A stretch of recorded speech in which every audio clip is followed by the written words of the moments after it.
Hello friends, இந்த மீன் பார்த்திங்கன்னா Cola மீன். இந்த கோலா மீன் ரெக்கையெல்லாம் வச்சுருக்கோம். அதெல்லாம் பிச்சு போட்டுட்டு தோலெல்லாம் உரித்து போட்டுட்டு மசாலா போட்டு புரட்டி வச்சுருக்கோங்க. எல்லாம் ரெடி பண்ணி ஊறட்டோங்க 10 நிமிஷம். அதுக்கப்புறம் வறுத்துட்டு காமிக்கிறேன். ஓகே, பாய்.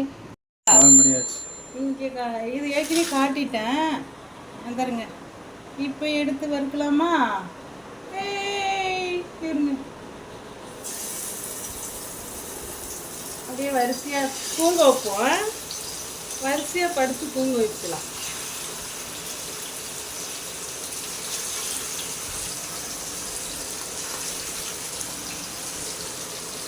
அங்கேயே காட்டுங்க, ஒன்றும் பிரச்சனை இல்லை.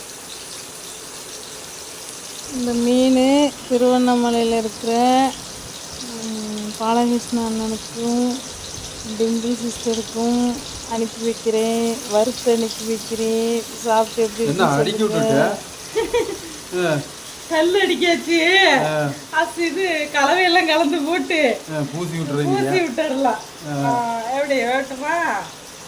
ஓகே, இங்கே தட்டில் காலி அந்த கல்லில் காட்டிக்க.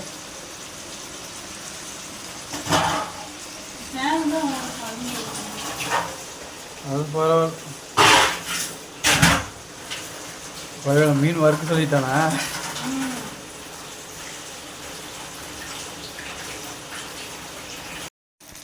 மீன் ரெடி ஆயிடுச்சு. கோலா மீன் வறுவல் ரெடி ஆயிடுச்சு. எல்லோரும் வாங்க சாப்பிட்லாம். இதேமாரி வாங்கி வறுத்து சாப்பிட்டு பாருங்கள், செம்மையாக இருக்கும். இதில் நான் என்ன போட்டேன்னா தனி மிளகாத்தூள், உப்பு, மஞ்சத்தூள், வீட்டில் அரைச்ச குழம்புத்தூள் அவ்வளவுதான் சேர்த்தேங்க. ஓகே, பாய். இந்த மீனை வறுத்தது நான் தாங்க.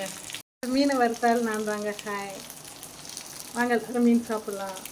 எங்கேயோ பார்த்து பேசுகிற மாதிரி இருக்குது. நானே கேமரா எங்கே இருக்குன்னு தெரியல, எங்கே பார்த்து பேசுகிறதுன்னு தெரியல.